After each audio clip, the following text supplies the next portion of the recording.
This is part 3 to Oh, What a Beautiful Morning. And the thing I wanted to start off with right now is to talk about the climate change. And whenever we talk about the currency, whenever we talk about global warming, that's not happening.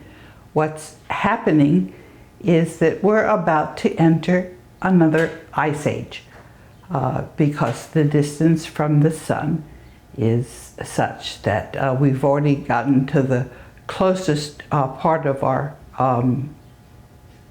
orbit around the sun, and we're now going to be, there are different climate cycles.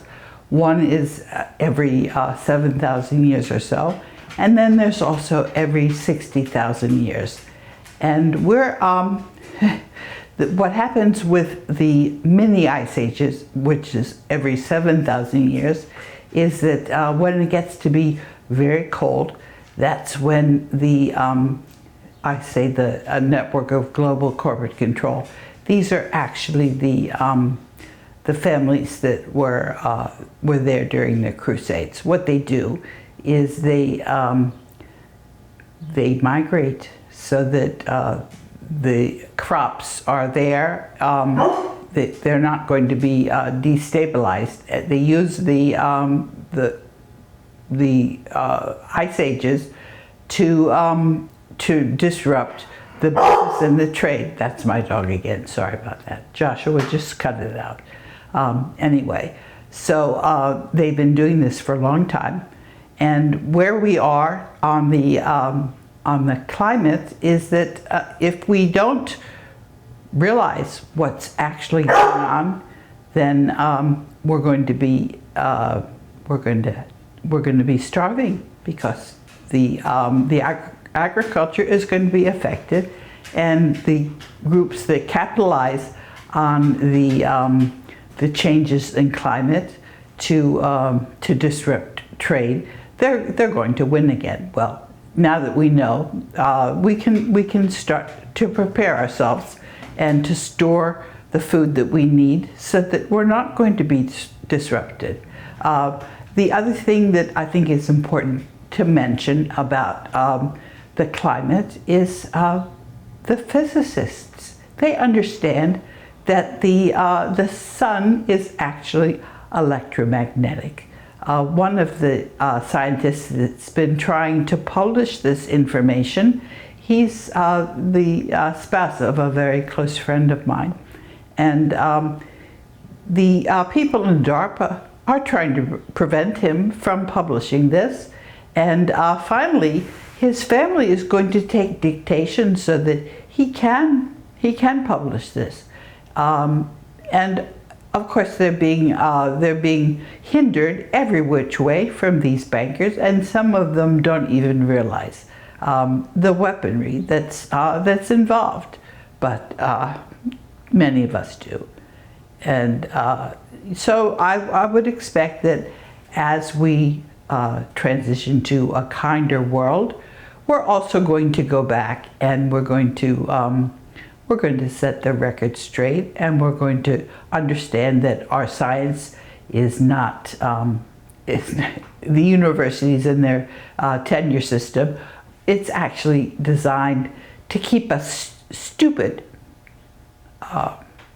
And as I've also mentioned, the legal and accounting professions, they're there to help steal the money. And not every single lawyer is a crook, but their legal systems don't explain to them that we have something called maritime law, and it's the bankers who've been using this maritime law to make all the courts corrupt. And the judges that are in the courts, they've been trained legally to be stupid and not to understand what's going on.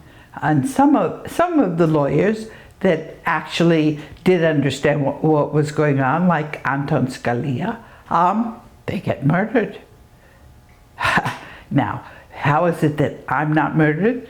Well, let me explain to you that I'm being protected a lot, and I've been harmed, but I'm rather stubborn and cantankerous, and it doesn't stop me in my tracks. I do whatever I can to keep going.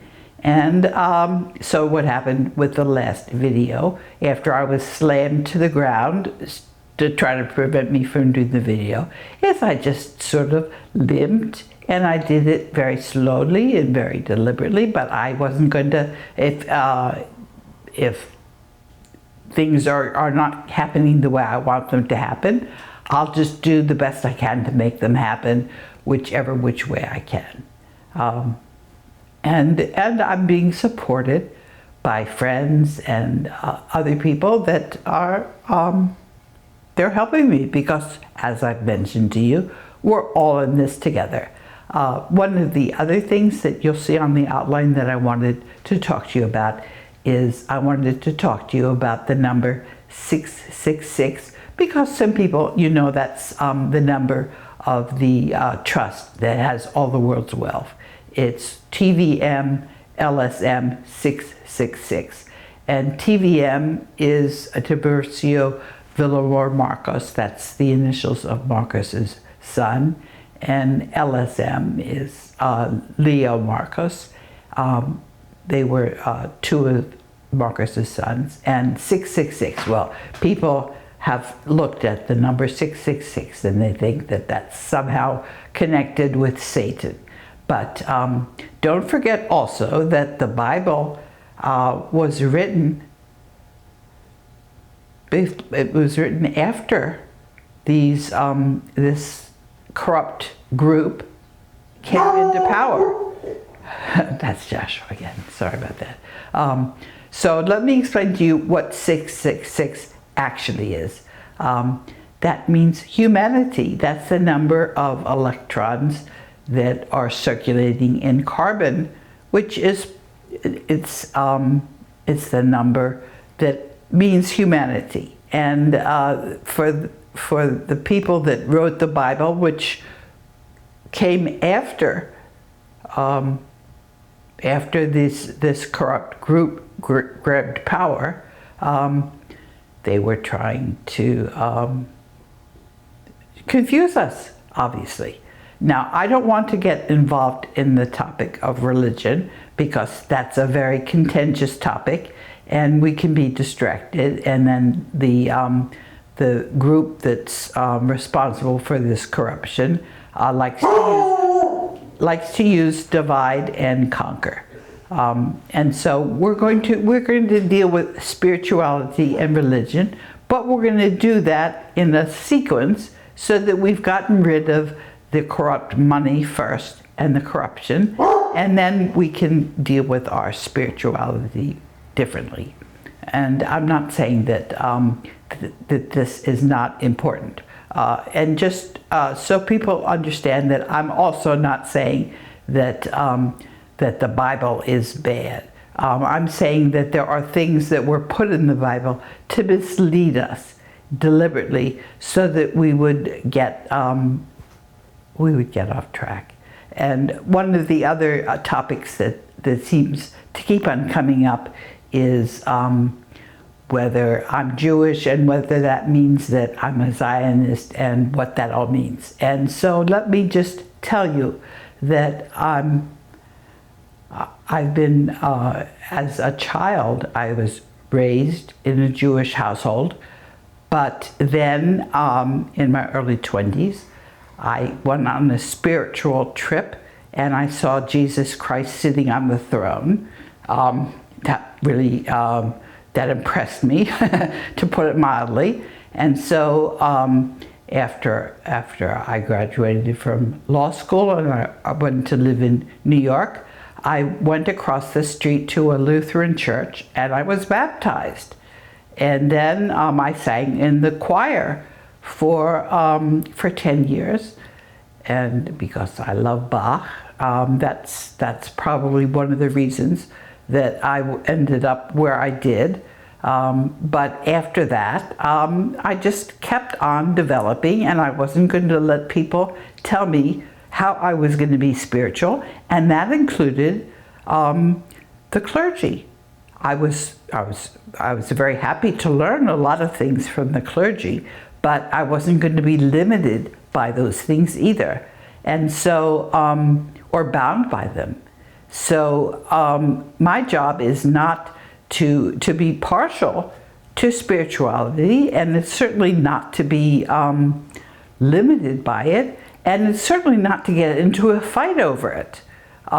So that's what I wanted to say when I was talking about 666. And there's one other thing that came up that I wanted to stress, and that's the different ways that we're being asked to fight each other for bad reasons. Racism, that's something it's something that comes from our very rudimentary, primitive part of our brains, because the very first part of the brain is the reptilian part. That's the one that cares about hierarchy, and that's the one that's got built-in racism, but that's not our whole brain. That's just the very rudimentary part of the brain. And so what happens when you're dealing with the rudimentary part of the brain is that, yes, you'll be racist, but you have to rise above that, and you shouldn't be racist. You have to use your critical reasoning capabilities and empathy and human love not to be racist, but also when you realize the things that divide us. Let's talk about the gender issues. And the bankers were trying to get women and men to hate each other. Now this is this is a losing proposition, obviously. But let's not talk about our differences. Let's talk about how we overcome those differences, and how we're empathetic, and how we want to function in our new beautiful reality, which contains the wealth of the world. And the people that are alive today, it's a very meaningful thing. We're not alive for no good reason. This is a very important transitional moment, and we're also all responsible for caring for each other and for coming up with a peaceful transition. And I wasn't going to talk about reincarnation because, first of all, I don't have the final word on that in any event. But I will mention to you something that I was talking about with somebody else who's part of the critical mass. Some of us are able to communicate with people who have died. I had that experience when I was active with the swim team, and one of the girls who was a lifeguard at that community pool was in a freak kayak accident, and she died suddenly, unexpectedly. And at that moment, I felt that I was in contact with her, and that she was very unhappy to be dead. And then, maybe 3 or 4 months after that, she was reconciled to the fact. And I knew her mother, not that well, but since we were part of that community pool, I did have contact with her, and I couldn't really tell her what I knew that her daughter had told me, because she wasn't open to that. But anyway, so I was talking to one of the other people in the critical mass, and she told me also that she's received messages from the other side. Now, I haven't received a lot of those messages. There are people who can do that very clearly, and I'm obviously not that good at it. But I do know that that we as spiritual beings are much more than we own up to. And if you have an immortal soul, that means something. So we have to live up to our capabilities. And when I say live up to, that means that we have to overcome our differences, which we have, but there's no reason to fight about them. As they say in French, vive la différence. Well, I'm not going to drone on and on. I think this is a very good time to end. And one other thing I want to say is I'm looking forward to getting your feedback, and we're just going to take it from here. We're going to continue to communicate, and we do have a relationship, and hopefully we also have relationships with others, and we're all going to sort ourselves out in a peaceful way. Oh, what a beautiful morning.